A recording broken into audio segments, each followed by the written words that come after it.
Buen día, gente.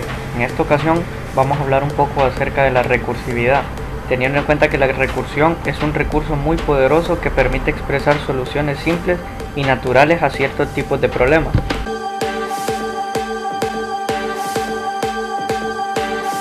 ¿Qué es recursividad? Es una técnica utilizada en programación que nos permite que un bloque de instrucciones se ejecute un cierto número de veces, el que nosotros determinemos. Recursividad es un proceso mediante el que una función se llama a sí misma de forma repetida hasta que se satisface alguna determinada condición. La mayoría de los lenguajes de programación dan soporte a la recursión, permitiendo a una función llamarse a sí misma desde el texto del programa. ¿Qué es un algoritmo recursivo? Es un algoritmo que expresa la solución de un problema en términos de una llamada a sí mismo. La llamada a sí mismo se conoce como llamada recursiva o recurrente. Un método frecuente para simplificar es dividir un problema en problemas más derivados de menor tamaño o del mismo tipo. Esto se conoce como dialecting.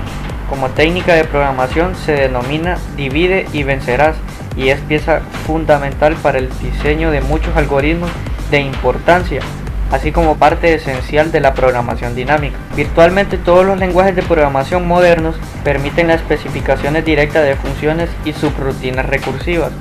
Cuando se llama una función de este tipo, el ordenador, para la mayoría de los lenguajes en casi todas las arquitecturas basadas en una pila o en la implementación del lenguaje, lleva la cuenta de las distintas instancias de la función en numerosas arquitecturas mediante el uso de un call stack, aunque no de forma exclusiva.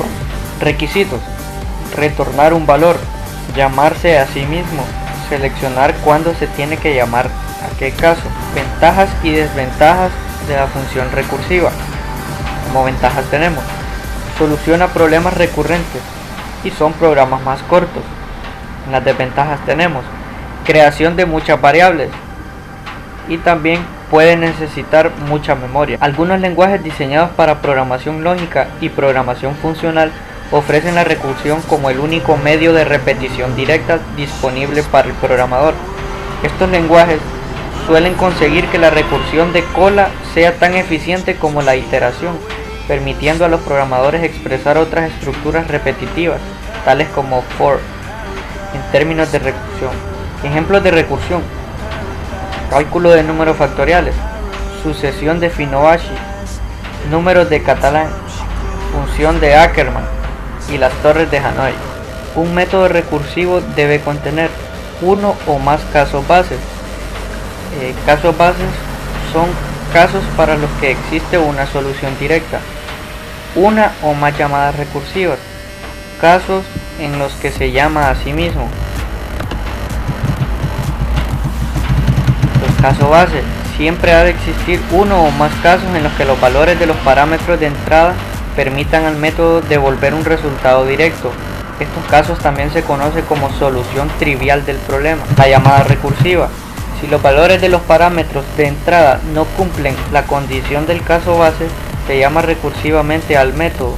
En las llamadas recursivas, el valor del parámetro en la llamada se ha de modificar de forma que se aproxime cada vez más hasta alcanzar el valor del caso base.